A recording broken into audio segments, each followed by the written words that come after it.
Hello friends, இந்த வீடியோவில் இன்றைக்கி என்ன பார்க்க போகிறோம் அப்படின்னு பார்த்தீங்கன்னா, எஸ்ஜிடிடிஆர்பி 21/7/2024 நடந்த கொஷின் பேப்பர்லேருந்து கொஷின் நம்பர் 128 தான் பார்க்க போகிறோம். அதுக்கான answer, book proof, page number, எக்ஸ்ப்ளனேஷனோடு பார்க்கலாம். கொஷின் பாருங்கள். பாக்டீரியா நோய் தொற்றுதலின் போது உயிர் எதிர்ப்பொருளை உற்பத்தியாக்கும் செல்கள். இதுக்கு கரெக்டான ஆன்சர் என்ன அப்படின்னு பார்த்தீங்கன்னா, ஆப்ஷன் பி, லிம்போசைட்டுகள். கொஷினை நல்லா பார்த்துக்கோங்க. பாக்டீரியா நோய் தொற்றுதலின் போது உயிர் எதிர்ப்பொருளை உற்பத்தியாக்கும் செல்கள் தான் கேட்டிருக்காங்க. கரெக்ட் ஆன்சர் ஆப்ஷன் பி, லிம்போசைட்டுகள். இது எந்த புக்கில் இருக்குது, இதுக்கான ப்ரூஃப் இருக்குது அப்படின்னு பார்த்தீங்கன்னா 10th ஸ்டாண்டர்ட் புக்கில் பேஜ் நம்பர் 203 இருக்கும். பாருங்கள், இதோ பாருங்கள், லிம்போசைட்டுகள். மேலே என்ன டாபிக் இருக்குது அப்படின்னு பார்த்தீங்கன்னா, துகள்களற்ற செல்கள் அதில் கொடுத்துருக்காங்க.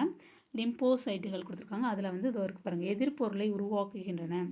அது பாருங்கள். அதுக்கு மேலே கூட பாருங்கள், வைரஸ் மற்றும் பாக்டீரியா நோய் தொற்றுதலின் போது இவை எதிர்ப்பொருளை உருவாக்குகின்றன. அப்போ கரெக்ட் ஆன்சர் வந்து லிம்போசைட்டுகள். ஓகேங்களா?